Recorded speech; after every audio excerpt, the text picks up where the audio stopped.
সরকার তৈরি হয়েছে।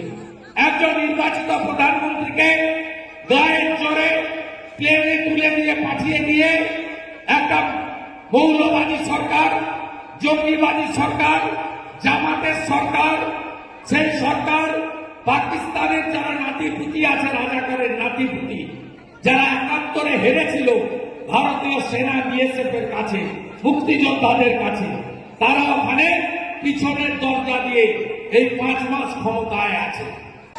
আজকে প্রজাতন্ত্র দিবসের যে প্যারেড দেখেছেন তো, ভারতবর্ষের রাষ্ট্রপতি মহোদয়ের নেতৃত্বে, সিঙ্গাপুরের প্রেসিডেন্টের উপস্থিতিতে, আমাদের দেশের উপরাষ্ট্রপতি প্রধানমন্ত্রীর উপস্থিতিতে দেখেছেন বিমান বাহিনীর কসরত, দেখেছেন F-16, দেখেছেন মিগ, দেখেছেন জাগুয়ার, ত্রিশূল তৈরি করেছে আকাশে, দেখেছেন রাফেল।